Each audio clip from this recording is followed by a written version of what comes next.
It's Monday, and you know what that means. It is IndyCar night in America. Other than Long Beach, if there's one road course that the fans and the series can unanimously approve of, it's Road America. Whether it's the circuit design that features elevation changes along straights and a number of overtaking areas, or the size of the circuit. At 4 miles, it's the second only in IndyCar history to the Monza combined course USAC ran in the 50s, or a fan-friendly facility featuring many areas of open seating. It can accommodate crowds of in excess of 150,000 on race weekends. Or is it the legend of Canada Corner? Everyone, well, not quite everyone. Sorry, AJ Foyt. Most everyone is a fan of the track. IndyCar started visiting here in 1982. Believe it or not, the first race here was the last non-televised, regularly scheduled IndyCar race. If it were on TV, fans would have seen Rick Mears win a rare road course pole position en route to the 1982 championship. And they would have seen a first-time winner, Mexico's Hector Ribaki. Driving for Forsyth Racing, Ribaki's win was the first of 34 victories for the storied team. For Ribaki, he led only one lap as Al Unser ran out of fuel coming to the checkers. It would be Hector's only major racing series victory in a career that featured 58 Formula One starts.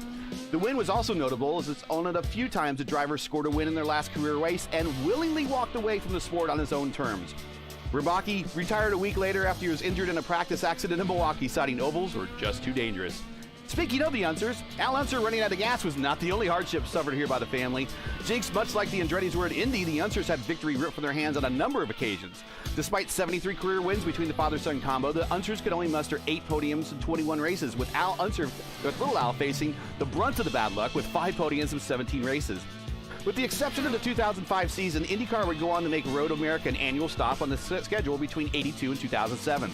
Following an 8-year absence, IndyCar returned to Elkhart Lake with much fan and driver excitement. The annual trip to Road America is now more than an event, it's a full-blown celebration of everything is great about IndyCar. Hello again and Happy New Year, everyone. I am Gary Gotzo, and welcome to Race First coverage of Round 4 of Season 1 of 2022 of the Monday Night Indy Split, coming to you from the first of 2 road course races scheduled this season, Road America. Joining me for expert analysis in the booth from the NHR eSports team in the Lionheart IndyCar Series is Stephen Larkamp. Stephen, Happy New Year to you. Tell me, why does everyone love, except for the Unsers, Road America? Well, I'm sure if you talk to the Unsers that they're able to win here, they'd love this place more. But it's universally agreed on that Road America is an amazing venue for pretty much every standard. In my humble opinion, it's the most beautiful racetrack in all of North America, and I am including Mosport well up on that list as well.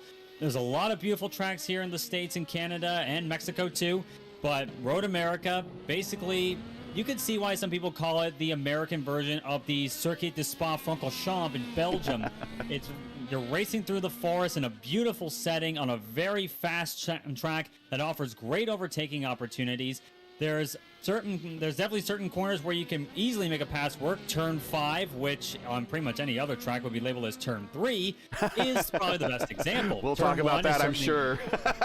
Yes, I will be poking fun at that tonight. Turn 1 is certainly another place you can certainly get it going and get a run going if you're ambitious.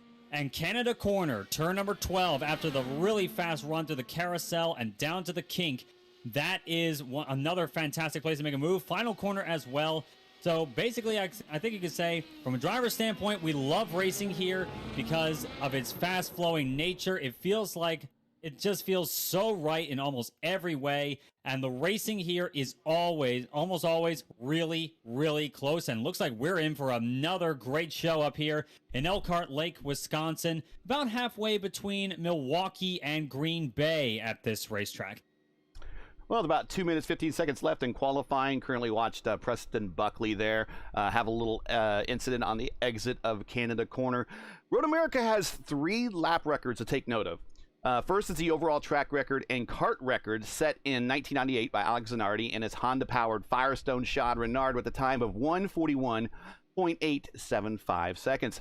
Next up is the IndyCar record set in 2017 by Joseph Newgarden in the DW12 with a time of 1:43.4651 seconds.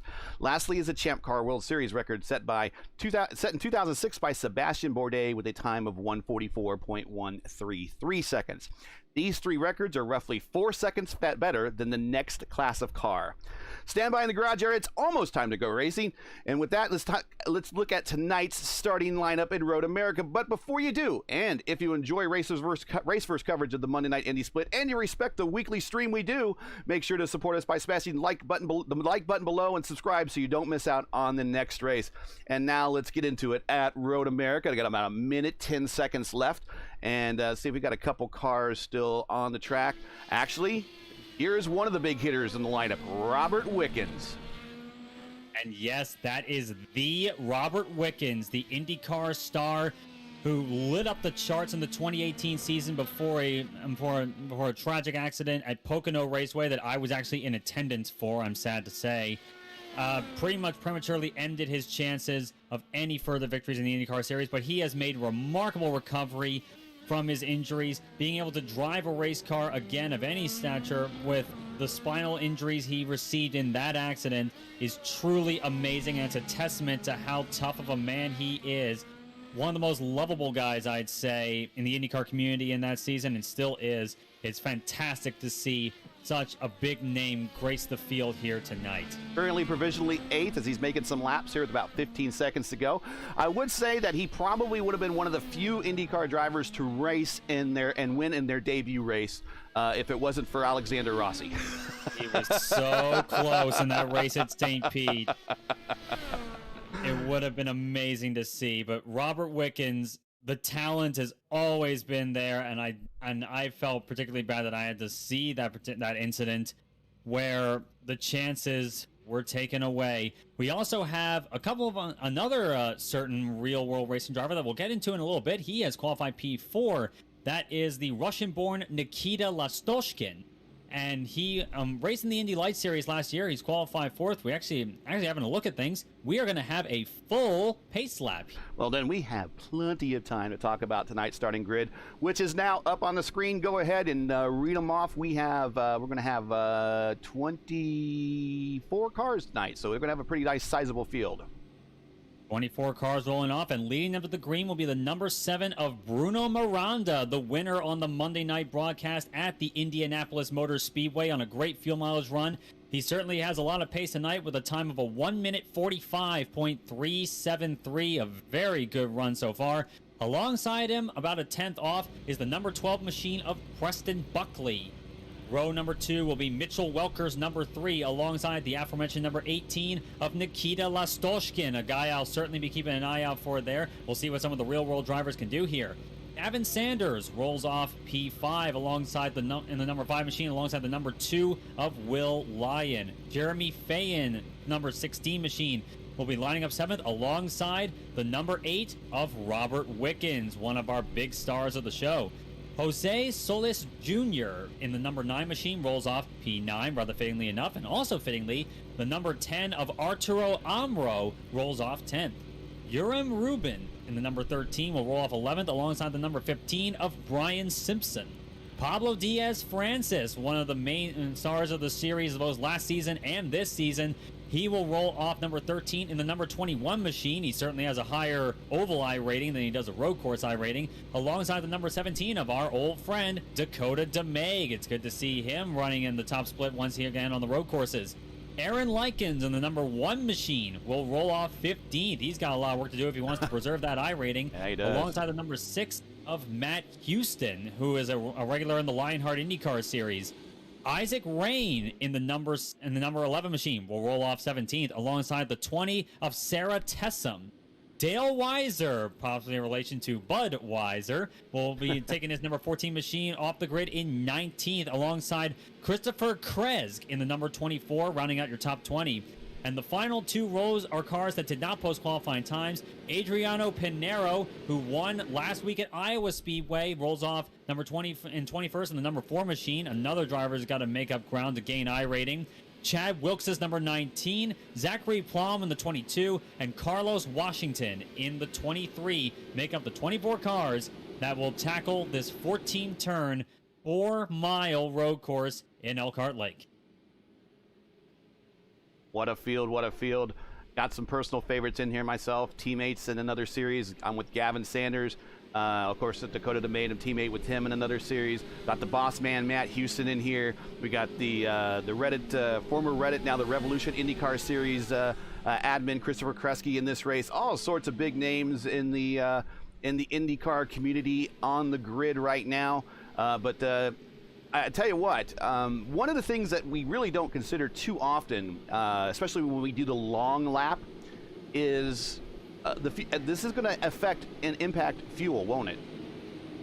It could easily do so. I'm sure a lot of these guys have got their fuel map settings down to the point where they're able to save fuel. But at the same time, they probably are anxious to keep up with that pace car. Their pace speed, I believe, is about 60 miles an hour here. But with the undulating nature of this track, and especially the hills you got to work your way up for, going up them in fuel map 8, where you're trying to save as much fuel as possible, that's never a good feeling, especially when you're used to going really fast.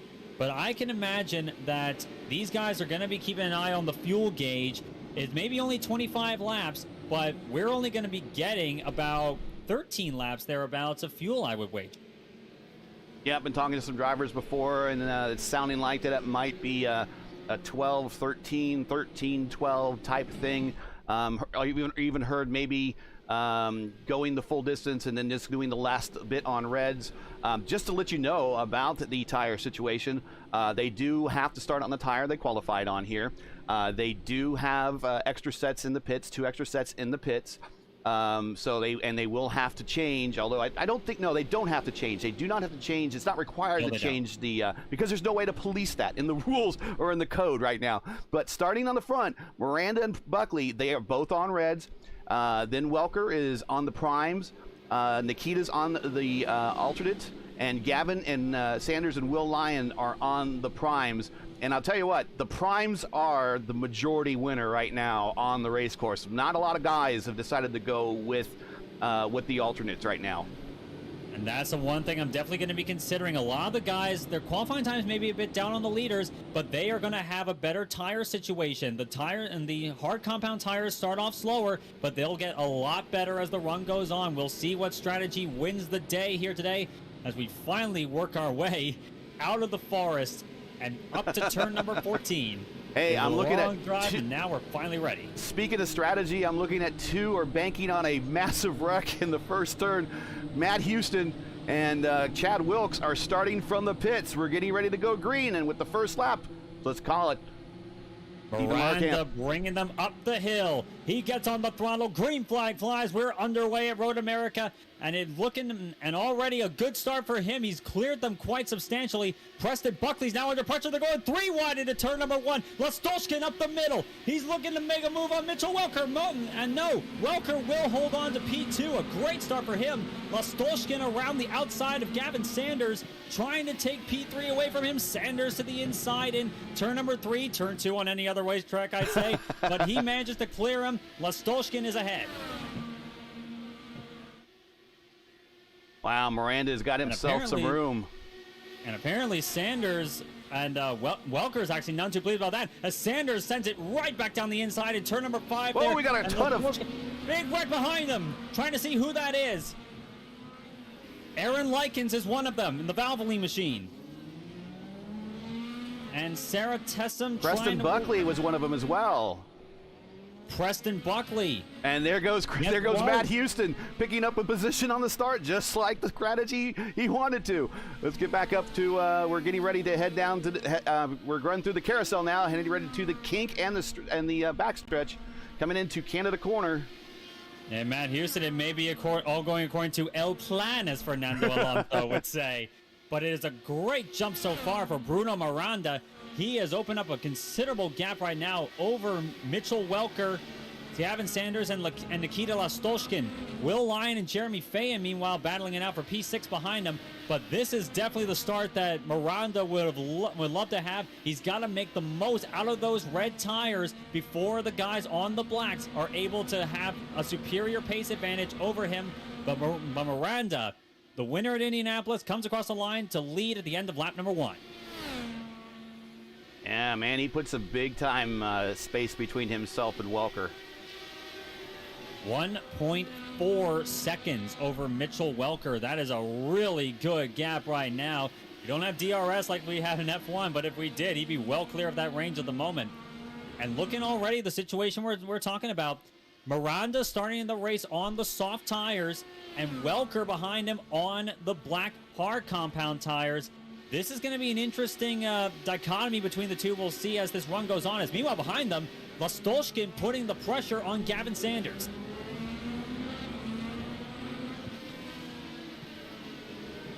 Sanders on the blacks, Lastolskin on the reds. Yeah, Lastolskin's going to want to get around him big time. It's going to want to get held up by those. Don't want to get held up by those prime tires. Lastolskin driving for Team Supreme there. And you got Gavin Sanders driving for Velocity Online Racing in his red, white, and blue new livery there, looking sharp. Going on the outside of the carousel, getting tight. Oh! And we got Lastolskin off into the grass. He saves it, though, but now he's got Will Lyon. He's gone by him now. And look who's coming up behind them as well. It's Robert Wickens, who's worked his way up to P6. But that was a bold play there by Nikita Lastolskin, who was desperately trying to make the most out of the red tires that he can at the start of this race.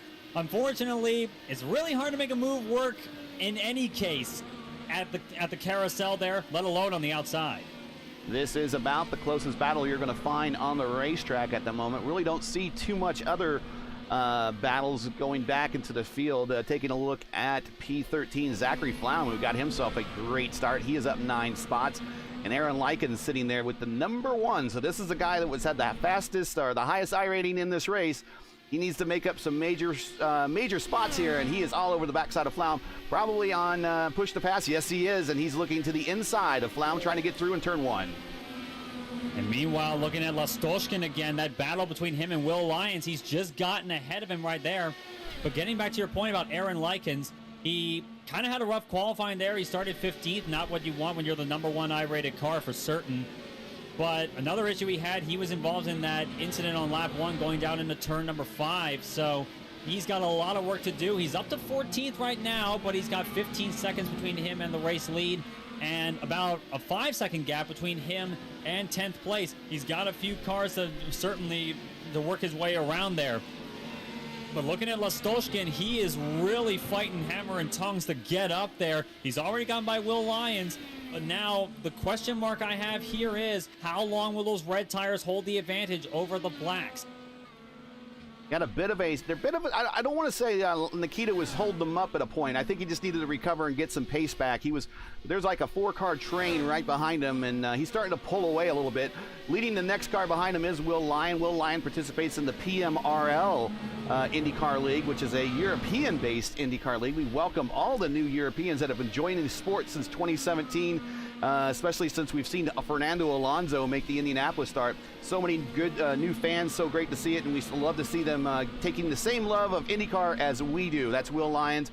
He is racing right there in the PMRL League. If you're in the European time zones and want to do some IndyCar racing, check them out. The PMRL, it's the Prime Meridian Racing League. Right behind him is Robert Wickens, who is made up 2 spots on the start. And very consistently making his way and very patiently picking them off one by one.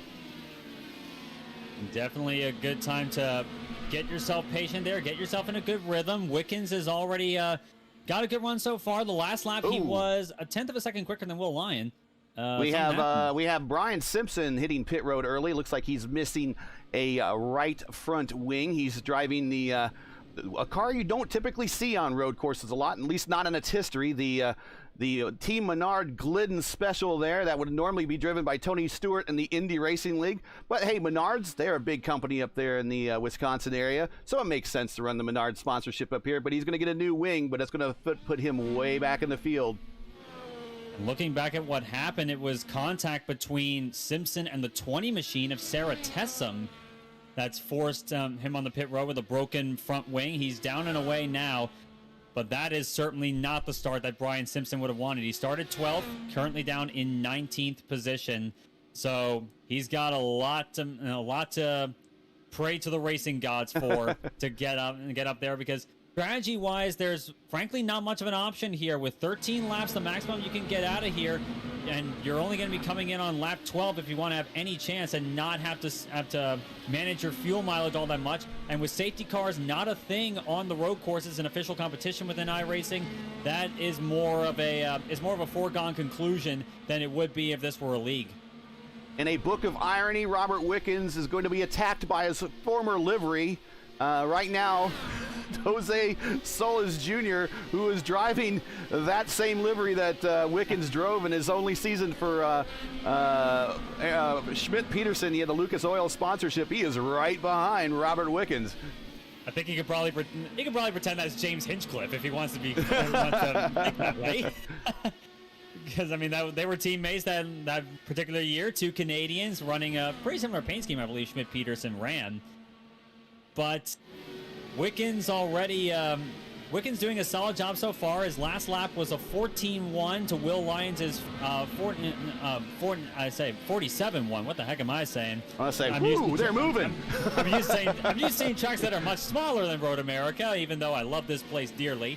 But Wickens with a 47-1, Will Lyons ahead of him with a 46-7. And he's been running all over the gearbox of Nikita Lastoshkin. They've been running similar laps. Lastoshkin on the reds again, Will Lyons on the blacks. This is going to be an interesting thing to see. Will Lyons have the superior pace over Lastoshkin as Lastoshkin's tires wear off? And that's the same thing I'll be saying to the race leaders as Bruno Miranda has a 1.8 second lead. It's been a good start for him so far. He's built up a bit of a gap over these last 5 laps coming to the end of lap number 5. But this will probably be around the point where we get to the transition here, where the black tires are faster. Yep, fall-offs. We've got a little bit back in the field. Matt Houston is now up to 15th. Keep in mind, he started from the pits, even though the standings say he's only up 1 spot. He's up more than that because he started from the pits, but we just saw a short battle between himself, Urim Rubens, and Christopher Kresge back there for the 15th, 16th, and 17th positions. Next up for Houston will be the 23 of Carlos Washington, who has made a fantastic start thus far. He started 23rd. He's now up to 14th, so a great job for that number 23 machine. He does have a bit of a gap to work with there as Washington's Washington on the inside there of Arturo Moro coming into turn 1. Who's going to pull it off? Looks like Washington's going to hold the position. That Aaron Likens, actually, as Washington gets by the number 1 rated driver going into this race. Battle for 4th spot. Battle for 4th spot. We got Nikita has gotten around Lyons. Look like they're both swapping positions back and forth right now, side by side at the top of the hill. Ryan looking to the inside. This is where Robert Wickens, Robert Wickens is really closing in a lot here. He's gained a lot of ground, but this is also where he wants to tread lightly because he doesn't want to be that third innocent bystander to get caught up in a 2-car wreck. Indeed, and with Lastoshkin driving the way he is driving like a man who wants to get away. His tires are off, though. Yeah, you can see him squirming there as he's going through the carousel, and now he's got Robert Wickens all over his gearbox. 2 real-world competitors. Lastoshkin, who competes in the Indy Light Series. Robert Wickens, who has competed in IndyCar. He probably knows this car as well as anybody else on the iRacing service because, well, let's just say driving in real life has its own perks. but Talk about old hat, yeah. But Wickens, again, you will want to tread lightly here. Wickens kind of has the time on his side right now, but it's by the same point, you want to be able to run as hard as you can with, I would imagine, Wickens' strategy. He's going to go all the way to lap 13. Lastoshkin has only got to lap 12 to make it work, and then he'll switch over to the black compound tires. That will be what I imagine all the front runners running on reds will be pulling. Robert in that very, very colorful Apple TV 4K livery that's been on the trading paints for a long time. I see a lot of people running. Great design. I love the use of color, and I am an Apple TV user, so I am biased to the product, but I love that livery.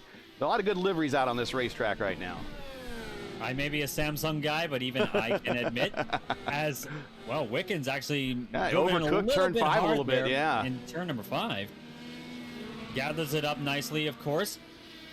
Wickens at this point, I'd imagine he's going to let Lastoshkin come to him. Will Lyons is already putting in great laps to pull ahead of him. He's pulled the second over Lastoshkin on that last lap.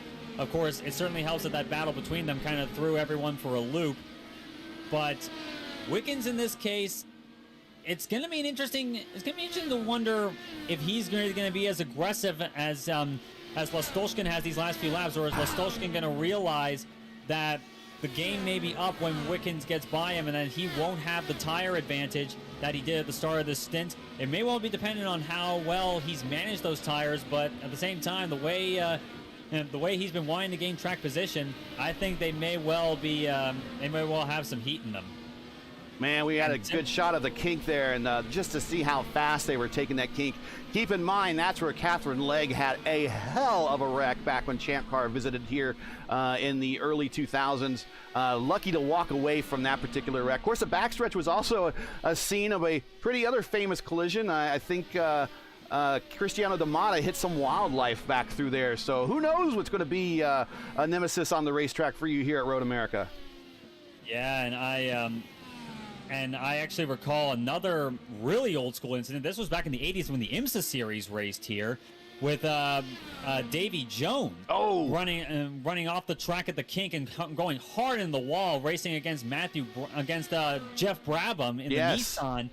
And he was sent hard in the wall, and this was well before the time where we have any of the safety advances we have today. No Hans device, no nothing, and he was somehow able to walk away after a hard hit at what I could imagine was over 160 miles an hour. Whereas Davy Jones finished second in the 1996 Indy 500 behind Buddy Lazier. He was leading in the late stages, but had to turn down the boost to save on that fuel, and couldn't get a late caution that he really needed in that race, and Buddy went on to win that race going away. But right now we're watching Robert Wickens on the rear attenuator of Nikita Lashoskin, and again, those red tires are taking a beating on Nikita right now, and I don't know how much longer he can really hold off Robert.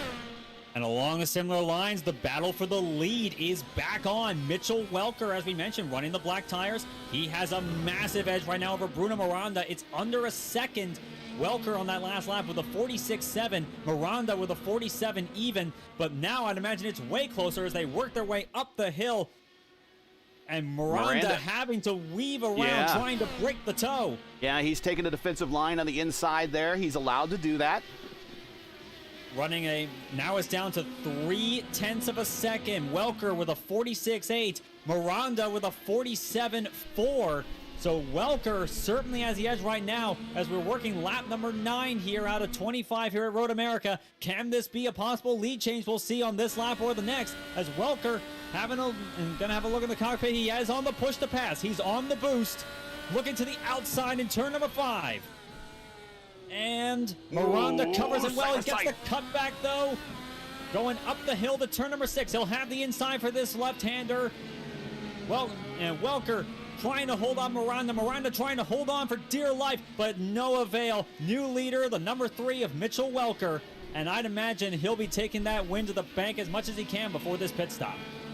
Yeah, he went wide, took full advantage of going wide in that corner. Kind of took Miranda off into the rumble strips a little bit and managed to pull off that pass. And now looking into the picture is Gavin Sanders. Sanders again running the hard compound tire, so he'll have the tire performance advantage over Miranda, and he's been running pretty even with Welker throughout much of this race. Sanders on that last lap with a 46.9, of course Welker with a 46.8, so they've been running pretty consistently even lap times with each other. Could be that Gavin Sanders could well be in the running for the win here tonight. Look who they're coming up on. Mitchell and Bruno are coming up on Pablo Diaz-Francis, and Pablo Diaz pulls right over and heads to the pits. So very gentlemanly of him. A little bit early. He might have to make another stop out of this or do a maximum fuel savings, but he's on pit road for his first stop of the day. But that puts one of the series points leaders way down in the order. We really know him as more of an oval racer, but he's given a hack here tonight on the road courses, and pretty much sometimes all you need to do in some of these races is not really where you finish, it's just you need to finish. Exactly, and in many cases in official competition in iRacing, if you manage to finish the race, the result comes to you. But with a field as competitive as this, I'd wager that it's still going to be a gut punch to Pablo Diaz-Francis here tonight. Ooh, battle going into turn 5. We got Robert Wickens and Nikita side by side. Robert with the better tires, Nikita's at the worn tires, and also coming into the picture, Adriano Pinero. Oh, Lastolshkin trying everything he can to get them, try to dive back in on the inside of turn 6 on Robert Wickens, but nothing doing there. Wickens will hold on to that position, and meanwhile, as we mentioned before, Lastolshkin's tires have got to be screaming in agony if they could. But Pinero now, once again, on the black tires. He is looking everywhere he can. He's probably going to get a run here off the carousel. And we'll be looking. He won't be crazy enough to make the run in the kink, but he'll be definitely going to be trying down here in Canada corner. Lastolshkin defending everywhere he can. Pinero forced to look to the outside in Canada corner. And will he be able to do it around the outside? He'll have the advantage there. Yes, he does. A beautiful move by Pinero. Lastolshkin's tires are very much at the end of their life. They are shot, actually, and I was looking at Gavin Sanders while you were calling the action there because I saw him getting really, really close to Bruno Miranda. He was within 2/10, but Miranda pulled out to 5/10, and the battle's not as intense as it was a little bit a while ago. But we were watching that battle for for P2 there momentarily. The pit window is going to open here in the next 2 laps. Yep, this is going to be, once again, as we always say with the pit stops, especially with long green flag runs like we're going to see here, this is where the race is won or lost more than anything else. But Gavin Sanders, looking at lap times last time, they were mired in a battle right now, and this has allowed Mitchell Welker to pull an over 2-second lead over Miranda and Sanders. So Sanders has got to be annoyed with the fact that he's not been able to get by Miranda. Of course, Miranda doing everything by the book, everything he can to hold them off. And it looks like a lot of this is actually bringing the number 2 machine of Will Lyons into the picture for a podium spot. Now, Will, I can't tell if he's sporting some damage on the nose of his IR18 there, or if it's just a paint job. Well, on the number 2, you mean? Yeah, number 2, yeah. It looks like he might have a smudge, or either that is the paint job. I can't really tell. What that is actually a face. I'm actually looking at the car right now. That's actually a face on the nose cone of that number 2 machine. I'm not sure who, but a very fine-looking fellow there on the front, probably paying tribute to. Okay, well, I don't want to insult his face by calling it a smudge, so. Here's Mitchell Welker. Whoever that was. Here's Mitchell Welker into the final corner, going up the hill for one more lap completed. Let's see who makes a dive on the pit road here. Miranda staying out, Savin staying out. No, Sanders is going in. He is hitting pit road right now. Sanders making an early pit stop here. So this will be an interesting call here. We'll be seeing what tires he'll switch on to. This is where the plot thickens, as it were, with this lead battle. But meanwhile, Mitchell Welker has got everything to put into. He'll be turning laps. Good solid lap so far. He's been consistently in the high 46s. So he has got a really good pace right now, and the same is true for Will Lyon. Nikita is done. He is in the pits, missing major portions of his car. We don't know what happened to him, but we see him right there in the pits, right in front of Gavin Sanders. And I'm seeing it right now. It was a crash in the kink. He went hard into the wall in the kink there, doing everything he can to hold on to those tires, got loose. Going through that fast right-hander into the wall hard, actually eerily reminiscent of what happened to Davy Jones there in IMSA back in the 80s. Not quite as spectacular as Catherine Legg's wreck, I would reckon, but unfortunately for Nikita Lastolshkin, who was putting in a hero's drive, that is the end of the night for the Russian Rocket. Now, it looks like we have still 23 cars in the race. So it looks like Nikita has disconnected. Probably P23 Sarah Tessum is probably done, just hasn't disconnected. 21 cars still running right now, and currently watching our leader, Mitchell Welker, come through the final corner, heading up on the main straight. Let's see if he makes that dive on the pit road. Nope, going to go one more lap. So it looks like he's going to go to 13-12 route, possibly. Or the 14, or the 14 less. Yes, Bruno Miranda. We'll take a look on him hitting pit road right now. Pole setter has hit pit road. Having a look to see, I'm gonna look to see the situation with the one of the other main protagonists, that being Gavin Sanders, he has switched on to blacks. He's staying with the hard compound tires, as I would imagine he would. 8.1 pit stop, 8.1 second pit stop for Gavin there. 8.1 in the box, 38.9 on pit road. It looks like Preston Buckley is done. He started on the front row. He is on pit road with a missing nose. He might be getting... he's either there for an extended stop, let's put it that way. Miranda And Miranda down and away. 40.2 Here on comes pit Sanders, road. and he will clear it. Yeah, Miranda 40.2 on pit road. That was much slower than Gavin Sanders' performance there. So Sanders gets to position and does it the easy way while the car's in the pits. Interestingly, for Miranda, he is staying on the reds. He's staying on the soft compound tire. So once again, Miranda's going to have a lot of pace at the start of this run. But again, it's going to be once again a case where he's got to put in the money laps now if he wants to get back by that number 5 machine and maybe reclaim some spots. But Bruno Miranda, our pole sitter for tonight, this is going to be a hard ask, I would wager.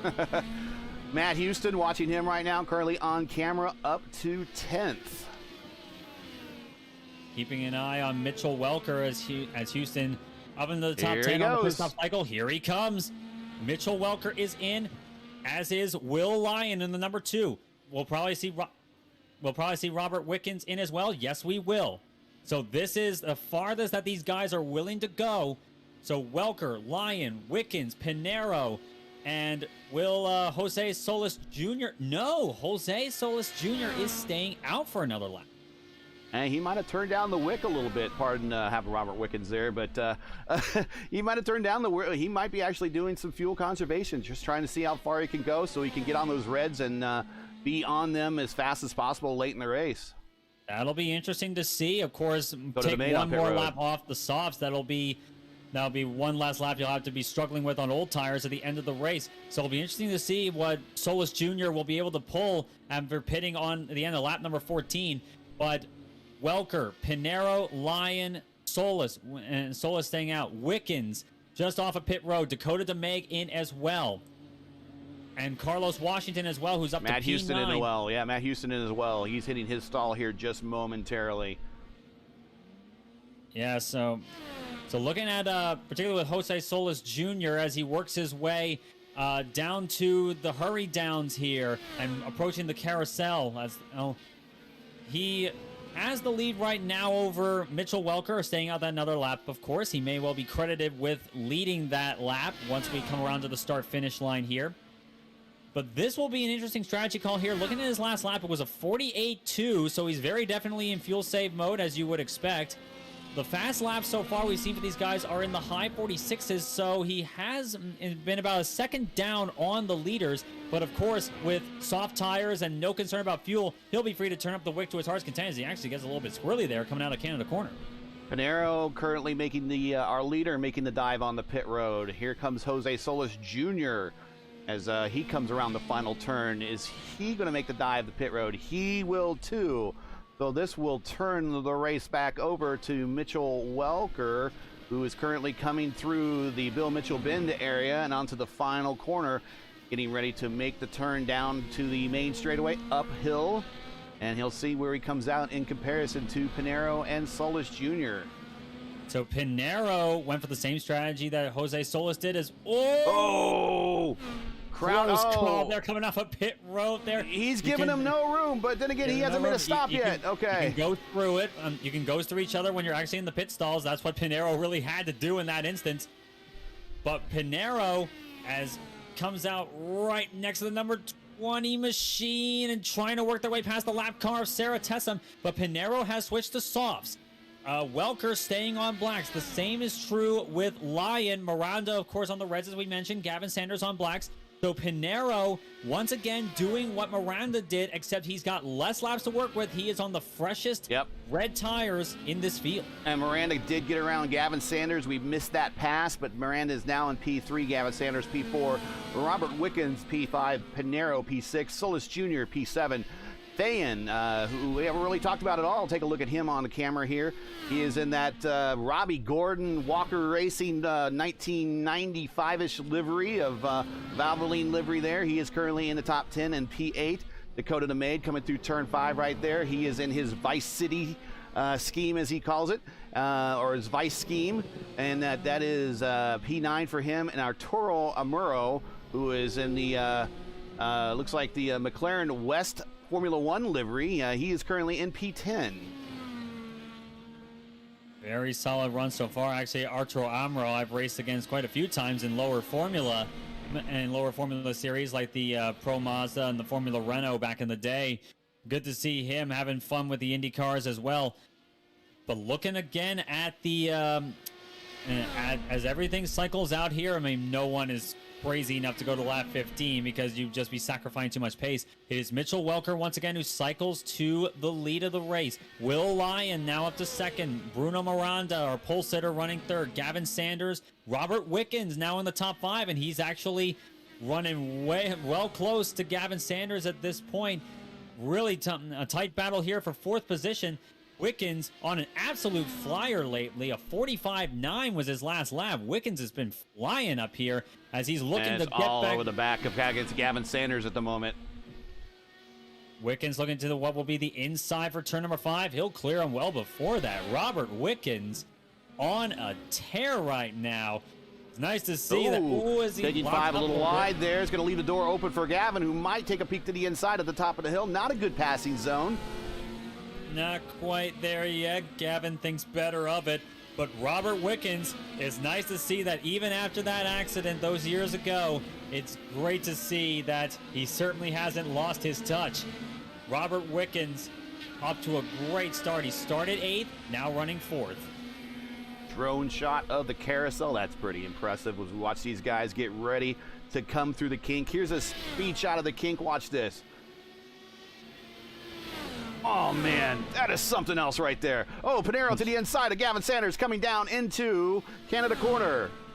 Pinero looking to the inside for reference. They're going to the kink. That's at 175 miles an hour as Pinero to the inside of Gavin Sanders. And Pinero making the most he can out of those red tires right now. We'll see what the lap times come out as, but he is absolutely flying right now. These, once again, as I say, these are the money laps. These guys need to dig hard, and they need to get as much out of these red tires early on as they can if they want to get the best track position as possible. And that may be a fastest lap of the race for Pinero, a 1:45.5. He is on a fly right now. And as I say that, he actually runs a bit wide in turn 1, definitely going 11/10 and above here. Yeah, that was the purple lap. Catch up the Wickens. That is the purple lap, 1:45.5. We're currently watching the best laps there in the ticker for everybody.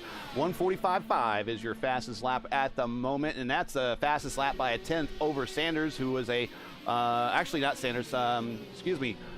He was a fastest by 4/10. Wickens getting wide. Pinero is there. He looks to the inside in turn number 6. Side by side there. Pinero will clear him. He is up to 4th.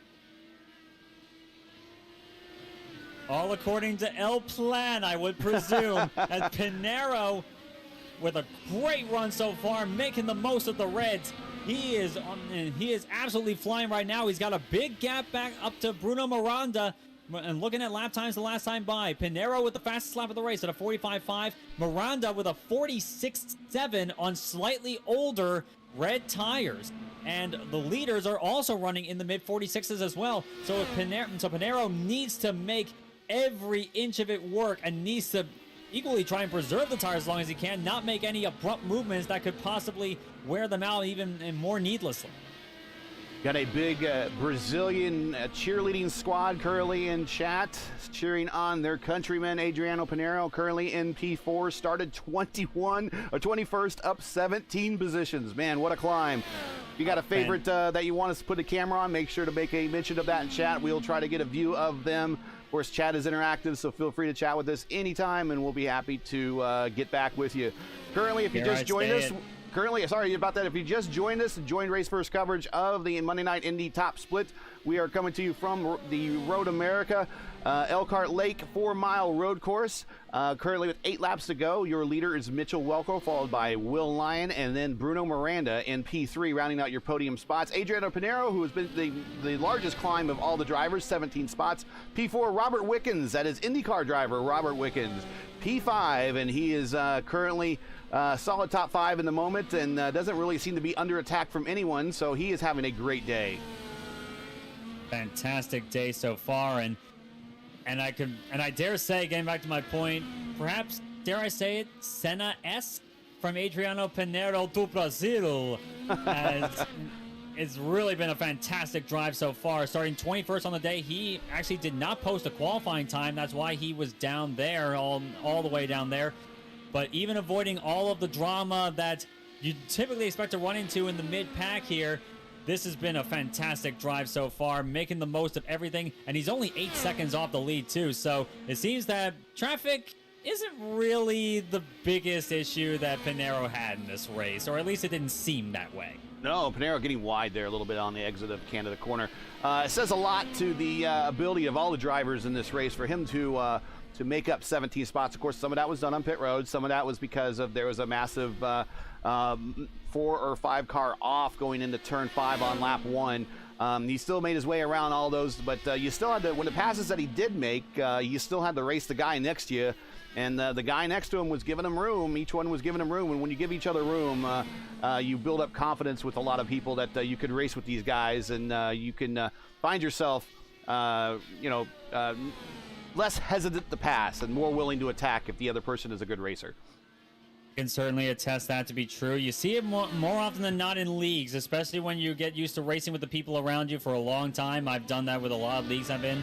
But the same holds true in official, is that if you run a series long enough, you'll start to notice a lot of familiar people, and you'll start to pick up on how they race, how they drive, what's their strengths and weaknesses. And it gives you a bit more confidence in the knowledge that you know the guy you're racing with. And more often than not, especially if you're not a complete jerk, you make good friends with them. Right, keyword, don't be a jerk. Currently up on the ticker right now, the best laps in miles per hour, just to give you an idea of what the average speed is around here for these cars. 134 plus, 130 plus miles per hour through these areas. Right there through the kink, 170 plus miles per hour. Coming down into Canada corner, getting ready to touch 180, and then they have to hit the braking zone. Get down to, I don't know, about 50 or 60 to make it through that corner. Probably a little bit faster. That's not it's not as tight of a corner as it looks, is it? It's certainly wider than it looks from certain angles, but it's still a lot slower than you might expect, going down from what was 190 miles an hour I was looking at with Adriano Pinero as he braked for Canada corner. But this is one of those tracks where the overall speed here is just so immense that it feels like any corner below 100, it feels like the hairpin at Monaco. We're going to get a drone cam here of turn 1, not a very good shot. But right now, currently got the camera on Will Lyon, who is trying to cut into the lead of Mitchell Welker with 6 laps to go. Lyon's got the lead down to 1.7 seconds. He can see the target in front of him. Can he reach it?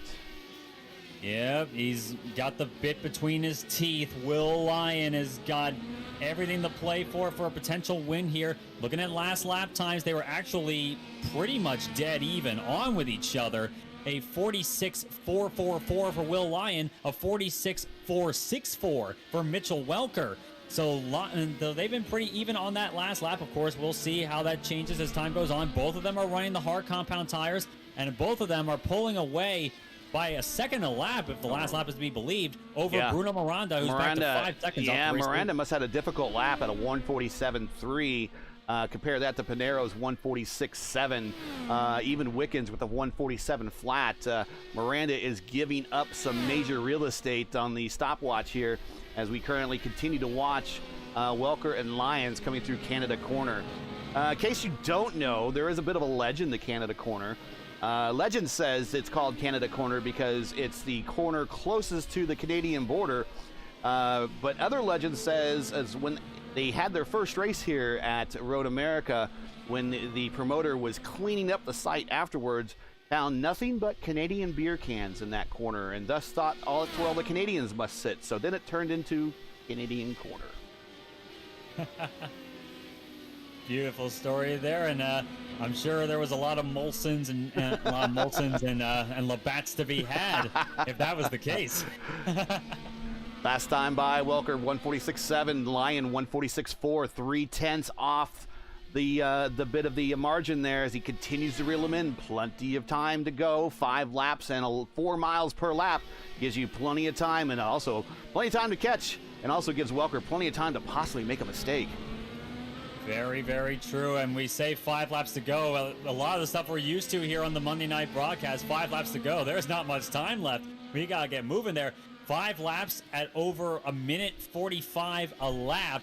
That is still quite a lot of real estate to cover. So we may be getting down towards the end of it, but maybe not quite as much as we would expect to see at a place like, say, Michigan or Indianapolis.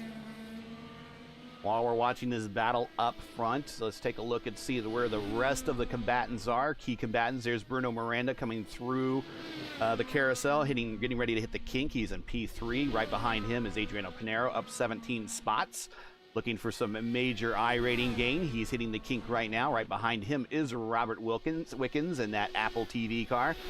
Right behind him, and a little ways behind actually now, is Gavin Sanders, who's just hitting the kink and on his way down the stretch to Canada corners. Behind him in P7 is Jose Solis Jr. in the Robert Wickens, or let's just say Schmidt-Peterson throwback there from the 2018 season. Then right behind him, Jeremy Fayen in that Walker Racing throwback from the 90s in P8. Dakota DeMay currently hitting the kink right now, heading down the back stretch to Canada corners in P9. Arturo Amaro is also now still in P10. And that rounds out your P10. Carlos Washington, Matt Houston, Aaron Likens, Dale Weiser, and Isaac Rain make up your top 15. Brian Simpson, Christopher Kresge, Urim Rubens, Sarah Tessum, and Pablo Diaz-Francis make up your top 20. 3 cars currently showing out of the race right now: Zachary Flaum, Preston Buckley, and Nikita Lashoskin. And I hope I'm saying his name right. You seem to have a better handle of that than I do. Fast time by, we even faster. Welker 146.6, Lyon 146.1. Very much so, and very much faster there. And to our Russian friend Lastoshkin, I apologize either way if we're mispronouncing your name correctly. I'm sure the guys, I'm sure it's well, it's not quite a common one we see here, but we love to see the international attention here. Of course, Lastoshkin does live in the U.S. He competes in the Indy Light Series over here. So he's certainly gotten used to living stateside, but I'm sure a lot of people have gotten used to pronounce his name. But then again, I'm a guy who is very easy to get my last name mixed up. Mine gets butchered quite a bit too. Yeah. I can definitely sympathize with you, Nikita. But meanwhile, as we say it, Will Lyon, he is actually closed up right quick there. It's just about half a second difference there, and it was about a second at the stripe last time by as we're coming to the end of lap 22. Right, Welker doing a bit of a weave down the front stretch, trying to break the draft. Doing the draft dance there. 3 laps to go now at Road America. Will Lyon, last lap by was a 46.2. 3/10 up on Welker. In front of him, it's down to 7/10 of a second. Time is still there to make a move happen. Let's see what Lyon can do. Maybe pull off an upset win over this and in this race. He started 6th. Now this is the chance that I'm sure he's been looking forward to all night. Maybe one that he'll love to get all week. Give you the push to pass situation. We don't talk about that very often at all, since this is primarily an oval series. Push to pass situation with Welker 4. Push to pass situation with Lyon 3. Remember, you can use push to pass anytime. You can use push to pass to attack. You can use push to pass to defend. You don't have to wait to a certain zone to use it or anything like that. You don't have to wait to a certain distance to the car in front of you behind you to use it. You can use it anytime. And they currently have 4 shots left for Welker, 3 for Lyon. Still plenty to go. 3 laps remaining.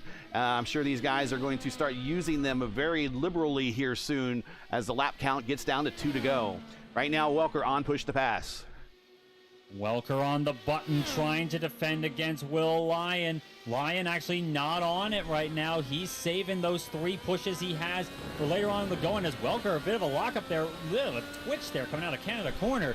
So Lyon has very definitely put the pressure on Welker, who's had the lead car throughout much of the event tonight. As we come to 2 laps to go, coming up the hill, will this be the chance that Push Will the pass Lyon has again. been waiting for? Push the pass, and we are riding along on board Welker right now, and you can see in the rear view mirror that other car attacking him right there, so close, coming into turn 1 with 2 laps to go.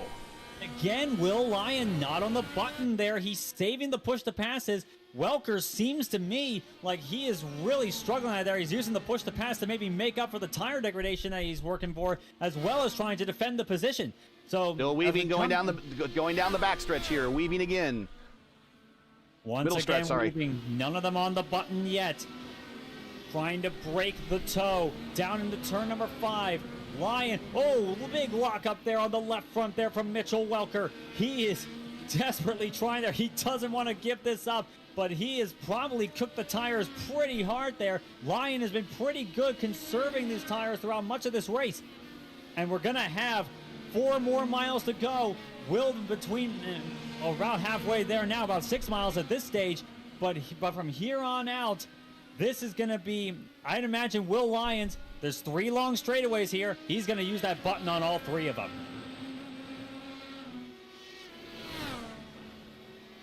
As we head into the kink, Lyon once again saving the push to pass. Welker not using it either, of course. Into Canada. Lyon having the superior grip through the corner. That mechanical grip seems to be his strong suit at the moment. Again, a bit wide, bit of dust kicked up from Mitchell Welker. Off at turn number 14, there is a lap car ahead of them. Will they play fair there? Of course, as we mentioned before, in Michigan, they have no obligation to let them go. White flag in the air. Can Welker held on, or will it be Will Lyon? I'm sure Welker does not want that car in front of him, though. Oh, absolutely not. I'd be saying, lap car, please don't do this to me. Get out of the way. As again, a lock up there, this time on the right front for Mitchell Welker. And this is going to be one of the best chances that Will Lyon has. He's on the button now. So riding on board. Here we go. Braking zone is here. Who's going to dive in deeper? Oh, that lap car does play a bit of a role. Covers the inside there. Welker, they both get by the lap car there just fine. Nothing doing at the moment. Lyon running all over that back attenuator. That big rear wing is definitely going to be something he wants to get out of his sight. Lyon, 1 push to pass left. 1 push to pass left. Welker is Winchester. Out of the hurry downs, into the carousel. Ooh, big Lyon. push, big push. Bit of arrow push there, I would render. On the button. Back on the button once more. Through the kink, into the kettle bottoms. Down the back straightaway we go. He's going to have a shot.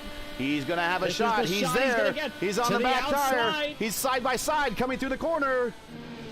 Oh, going wide. Still side by side. Not quite. Welker holds on to it. Up the hill once more. 2 corners to go. Now make that 1 corner. Welker gets the drive of the corner. Lyon gave it everything he had. Wow. But it's going to be Mitchell Welker who holds on to the win at Road America. Fantastic race. What a final lap. What a final lap. Wow. Says a lot of their ability to keep the car off each other coming through that Canada corner area. Fastest portion of the racetrack.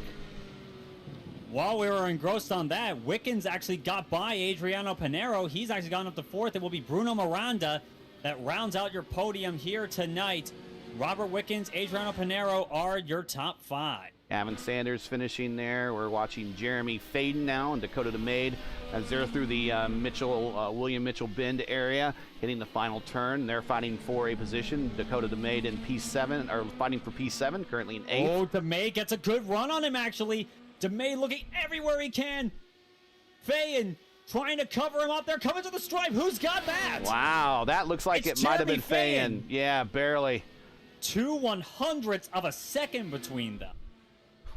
Only watching the remainder of the cars make their final laps in. Washington making his completion here. Here's Matt Houston finishing 11th. Good run for him up the hill, crossing the start-finish line. Oh, and we actually got some drama. Jose Solis Jr., who was running 9th, he's actually got a broken suspension there. It's going to be Amro P9, Carlos Washington P10, Houston up to 11th, but he's trying to limp the car around. He's in Canada corner right now. Oh, he's gone off the track. Will he get stuck in the kitty litter there? Will he get out of the gravel trap? Oh, risky position to be in as he's trying to limp it around. He'll be credited with 16th position if he's able to make it. We'll follow him through here as he is probably, I think he's the last car remaining on the track, so we will follow him through, at least give him an A for effort. Not sure exactly what happened, but he is going to limp that bad boy home to finish 16th, but that is certainly not indicative of the race he ran today. Certainly There's not. the final car to finish. P16, Jose Solis Jr. with a wobbly left front there, and he's probably going to stop the car immediately and punch out. Boom, done, just like that. Don't blame him. Yep. None of the formalities. I'm alt-F4ing. That's a shame for Jose there. He'll be sure to make up for that in the next race, I'm certain. Let's take a look at the final results before heading to the interview to see if any review room to see if anyone's there. Mitchell Welker, P1. Will Lyon gets edged out at the line there by Welker. Great finish. P2. Bruno Miranda. Looks like he did finish P3. At least he's getting credited for P3. Robert Wickens just missed P3 apparently, finishing 4th. Pinero, a great run up the standings, finishes P5. Gavin Sanders, a consistent run for him in P6. Jeremy Faden, P7. Dakota DeMade just gets edged out by Faden right there, Faden right there at the end for 7th. So Dakota will be credited with 8th. Armuro, P9, and Washington, P10. Your top 15 is Houston, Rain, Likens, Weiser, and Simpson. And rounding out the remainder of the field here, graphic go forward for me, will you? There you go. We just witnessed Jose Solis Jr. bring his wounded car home for 16th. Urim Rubens, 17th. Kresge, 18th. Tessum and Pablo Diaz-Francis are top 20. Flown Buckley and, we'll just say Nikita. And Wilkes, your top 24. And that rounds out tonight's final standings here from the first of 2 road course races that you will see this season in the Monday Night Indy split here for the official iRacing Series. Next we will go to Watkins Glen here, and that will be in a couple of weeks. Next we are heading off to Gateway, and we'll talk about Gateway here momentarily. But let's see if we have anybody in the interview room. Oh yeah, we do have Will Lyon there in the interview room. So let's go ahead and bring him on up. And let's get his impressions of that final lap. Hey, Will, congratulations. I know you wanted that first spot. You were so close on that last lap. You ran him down. You did everything you had to do. Just not enough time and not enough laps to do it, but still a great finish. Tell us about your race and tell us about that finish. Yeah, thanks, Gary. That was a lot of fun. Hunting Mitchell down at the end there. I gave it absolutely everything, but unfortunately Mitchell just had that slight advantage over me. I think the problem for me was just qualifying. I think I was 6th or something, which I think there was only like a 10th between myself and Mitchell, but he started 3 positions ahead of me, so that was it really. I got stuck in that first stint behind some of the red tire runners, and but it was great fun. I mean, it was brilliant racing with Mitchell. I tried to send it there in Canada corner, and perhaps I probably sent it in a little bit too hard, and actually probably should have reined it back a bit, and I might have been able to hang it around the outside a little bit better. But no, it was great fun racing with Mitchell there. Yeah, I don't think you have anything to be ashamed of or second guess yourself on. We do know that these races come down to tenths of a second. We've seen some of these top split races, especially in the ovals, where you qualify, and if you're off a tenth of a second, you're like in 20th spot. So it proves once again qualification does matter.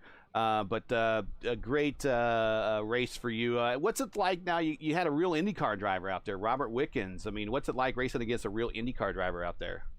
It's and so to beat cool him, and Robert. to beat him, no less. Yeah, it's so cool having Robert. I really hope he gets a drive again in real life at some point. His story's really inspirational. It's great to see him on iRacing. It's great to see so many real life drivers. We had Nikita as well, who's obviously been racing as well over in the States. So yeah, it's great. You know, it's nice to see that those guys take it just as seriously as us. So no, great fun racing them. Absolutely. Yeah. Anything from you, Steven? Yeah, definitely there. And the whole Robert Wicken situation, I personally have a little touch with that story because I was there at Pocono when that incident that he was wounded in happened. So it's always great to see him here. But overall, you'd say that. Would you say that the racing here, I'm sure, has been phenomenal. What was what would you say that the car felt like throughout much of that run? It's really tough. I mean, the primaries just they have no rotation at all. But it's the only tire you can run for long stints and around this track, especially in these temps as well. So it was quite tricky. You know, there's no grip on the front end, and then you know you've also got the rear end kind of sliding about a little bit as well. And you know, just on that last lap there, as I was trying to keep on Mitchell's gearbox, you know, the dirty air for the carousel just ruined me a little bit. It was just took a couple of attempts off me, and you know, I had to push the pass there on the final lap, but it just wasn't enough. It's a great challenge, Road America. You know, because of the slipstream down the three long flat out parts of the track, it's always a compromise for setup, and obviously we don't have to worry about that in this series. But it also affects. You know, as I said, I really didn't want to have to go for the move after the carousel, but unfortunately I just couldn't get it done before then. So, yeah, you live and learn. Yeah, we were riding along with you in the in-car when you hit the carousel, and I even made mention, that push, and I heard you kind of lift. So we were living with you on that last lap. Before we let you go, before we get the shout outs, anything, I know this is your first start in the official series this week. Will we see you in any other official fixed series races going forward, and possibly will we see you next week at Gateway? Yeah, I mean, I've been doing a lot of oval races, but I live in the UK. It's just a little bit tricky sometimes getting on at this time of the night for us, because it's like 1:30 in the morning. So I did a lot of Indy 2 weeks ago. I did 4 races at Iowa last week, so I'm trying to get better at the ovals. And I did fancy doing Iowa in the Open Series tonight, but I couldn't turn down Road America. So yeah, I'll think about it. It's really hard to particularly when work starts again to stay up this late. But hopefully I can join in. I love the ovals just as much as the road tracks. So yeah, hopefully you'll see me again. Well, it looks like a little bit soon here you'll have the start to that next season of the PMRL, which I know you're a participant of. So we know that series is pretty stacked. So either way, you got plenty of options to race in. Before we let you go, shout outs, anybody you'd like to say hi to while we got you here on the stream? Yeah, just a big shout out to Ian Bell and all the guys at Slightly Mad Studios. Yeah, hopefully I can go one better next time. Yeah, all right, well, there you have it. Project Cars livery you had on there, and I'm. Yeah, the project. Tell us about the Project Cars livery. Yeah. Well, it's Project Cars 2 changed my life. You know, it got me into sim racing. I wouldn't be here without it. So. I mean, it's a really good sim. Let's not kid ourselves. It's the realism. I know people knock the physics sometimes, but the realism really strikes you. And I hope one day we do get a bit of rain on iRacing as well. That would really mix up the road races in particular. So yeah, hopefully Dave Kame is watching and learning off Project Cars. What can I say? I think it was Michael Schumacher that said when the rain hits, the real drivers come out. So yeah, I'm looking forward to that too. And I guess if we all had the livery of what our first race sim was, I don't even know what the livery of the EA Electronic Arts Indy 500, the simulation, would have to look like for me. But that was my first simulator way back in the late 80s, early 90s. So yeah, I just dated myself, folks. But there you go. Indy 500, the simulation. Yeah, just a little bit. Well, congratulations! Congratulations on the P2. We hope to see you later in another race this season. But great race tonight, and you know what? Go get some sleep. Yeah. Cheers, guys. All right. Catch you next time. Yeah. It's like we also have Gavin Sanders down there. I think Gavin's wanting a free interview, so we'll go ahead and accommodate him. Even though he finished sixth, we'll go ahead and give a free interview to Gavin. Gavin, how you doing, man? What's it like to be racing against all those real IndyCar drivers out there? It was definitely cool. New experience for me, and yeah, even though kind of hindered myself a little bit with some damage there midway through the race, I thoroughly enjoyed that, and it was good, fun, clean racing. So yeah, we missed where you got damaged. Tell us what happened. I think I ran over something and hit my floor, because then all of a sudden, right after that corner, I was about 5K down on the straights and just couldn't really go anywhere. And even with push to pass, I couldn't really keep up. And then the corners, it started to get pretty taily. So I just kind of said, okay, we'll get the I rating, and yeah, not hurt myself anymore, right? Well, maybe you hit a woodland creature just like Cristiano Damata did. You never know. iRacing's coming out with all the stuff nowadays. Rain and then roadkill. Yeah, okay. Yeah. Steven? Yeah. Will somebody please think of the virtual gophers? Of course, you got to keep your eyes open then if we go to Montreal. That's your home race, Gavin. You don't have to be leading there and have to take out a piece of wildlife on your way to the win. Yeah, that better not happen. I get some Environment Canada phone calls after that. Yeah, the probably have a Mountie knocking on your door at that one, but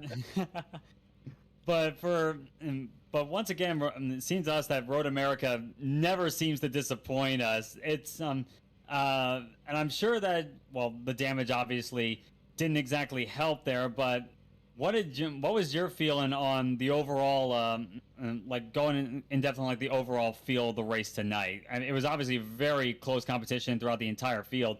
It's really showing that it really seems to me that this series can really bring out some awesome road racers, even if it is a predominantly oval series. Yeah, no, definitely. That was the main thing that I noticed for sure immediately was really impressive road group of guys, and you could tell by the qualifying times, especially from a lot of the field qualifying on the black tires. It was really tight, and everybody who kind of made both strategies work, and it just showed that there's a really strong community for this car and this series with tracks that are popular like this. It put on a great show tonight. Certainly did, and it's very rare that this track ever disappoints us. Yeah, absolutely. It feels like it's on every schedule every season, and I don't think anybody complains. So yeah, it's like the racing community we can all disagree on like which tracks are our favorite, but I think one track that'll always be on the favorites list of so many is Road America, and a lot of the stuff we saw tonight were reasons why. Fantastic racing. Great job for you, Gavin, even though the damage kind of hindered you. Thank you. Yeah, hopefully get back into some more of these. Definitely. I mean, I'm going to be doing it later this week, so. I won't, but that's not a surprise to anybody. Shouts while we got you here. Shout outs here. Nods. Anybody want to say hi to? Shout out to VOR, Team Racers, Stilo, Alpine Stars, Braden Motorsports, and yeah, everybody at Team Kamigoe as well. It was an awesome evening, and hope to do it again soon. All right, there you go. Have it. P6, Gavin Sanders. Solid top 10. Get some good I rating out of that, and hopefully one of these days we'll see him on the ovals as well. He's pretty good there. So congrats, and we'll see you around later this week. Sounds good. See you then. Yep. Wow, well, that's it. Steven, next week, before any final thoughts we wrap up here, let's rewind that one real quick. Final thoughts on Road America, and then we'll talk about Gateway. Road America, it's always a classic. It always makes classics, and it certainly did tonight. This track it's pretty much what you would want out of a great racetrack. Fantastic overtaking opportunities, beautiful setting, fast flowing feel to it, and it's just tailor-made for awesome racing, be it open wheelers, sports cars, NASCAR, what have you. Road America rarely ever disappoints. It certainly didn't tonight, and it's certainly showing to me that even if the drivers were struggling for a little bit on the tires here, it's no wonder why so many people love to go to this place, even if it is in a even if it's in a series that many would call just a club setting series where only a few people ever do it. You're gonna get a lot more people when the ticker says Road America is this week. And we certainly saw that here tonight with the IndyCar Fix Series, already a popular series, but it drew in a lot of really great road racing talent, and they put on a spectacular show. I'm thoroughly impressed with the race tonight. Next week is Gateway. It's an oval, unlike really any other. I guess the closest to compare it to might be Phoenix. I hate Gateway personally, but I have 2 career wins there. Imagine that. Your thoughts on final thoughts for tonight going towards Gateway? Well, Road America going to Gateway is quite a big difference. It's like coming from Iowa Speedway last week coming to Road America. It's not quite as small as Iowa Speedway at 1.25 mile. And of course, the egg shape of it gives it very unique ends of each speedway. Turns 1 and 2 are very different from 3 and 4. It's as much as I should be a guy that likes Gateway, I am not the biggest fan of it. But for me, it would largely depend on the setup they run there. So that's just my personal take on things. But Gateway can certainly put on a great show. It does in real life, and it can do so in a lot of leagues that I've run in. Lionheart always has a great show there at the track just outside of St. Louis, Missouri. So it'll be interesting to see what sort of racing we'll get there. There's really 2 different gateways. We'll see which gateway we get. All right. Well, that's going to do it for this week. Let's get on out of here, okay? So that's it for tonight. Once again, your podium from Road America is your winner, Mitchell Welker. P2, Will Lyon, and P3, Bruno Miranda. Bruno might be our points leader. We'll have to go back and check on that for next week. We'll update you. Join RaceVerse again next Monday as we coming to you from Gateway for round 5 of season 1 of the 2022 Monday Night Indy Split. That's next Monday night, 7:15 Eastern Time on YouTube at youtube.com/RaceVerse. Hey, we love bringing these races to you, but they are never easy and require time and money to produce. We have brought you tonight's coverage. We brought you coverage of the last 2 seasons for free out of the passion of our sport of IndyCar. If you are just as passionate about IndyCar as we are and would like to see RaceVerse's coverage of the Monday Night Indy Split continue again for next season and beyond, please take time to visit our GoFundMe page. The link is in the description, and donate to our Monday Night Indy Split broadcast fund. Please let us know what you thought of our coverage and see if you'd like to have us continue. We realize times are tough, so any contribution would be greatly appreciated. We thank you for watching and making us a part of your Monday evenings. Now, as you know, the YouTube algorithm game is not easy. Help support RaceVerse with the weekly grind. Please leave a comment below and let us know what you thought of tonight's race. If you enjoyed tonight's coverage, support us by smashing like in the video. And if you're new, click subscribe. While you're at it, hit the bell for weekly reminders so you don't miss out on more of RaceVerse's iRace programming, including our exclusive coverage of the Revolution IndyCar, if I could talk, Revolution IndyCar League's Schaefer Cup IndyCar Series on Wednesdays, and starting January 11th is the return of one of the most prestigious IndyCar leagues on all of iRacing. This is the Midwest Kidney Warriors Formula Indy Series. Join our coverage of the FIS as it kicks off its 3rd season at Suzuka Circuit in Japan right here on RaceVerse. And announcing tonight on Friday, May 13th, join myself, Steven, and undoubtedly others as we will bring you coverage of the fixed Indy 500 bottom split. Yes, that is bottom split coverage on Friday the 13th. Just let that sink in, and we will see you there. For business inquiries to learn more about what we do at RaceVerse, visit raceverse.com or follow us on Twitter. You can follow me, Gary Gotso, on Twitter at Gary Gotso. So for Stephen Larkamp and everyone at RaceVerse, I'm Gary Gotso saying to all, happy holidays, happy new year, and to all of our men and women serving Godspeed, God bless, and come home safe. Thanks again, and catch us next week for the next race of the Monday Night Indy Splits.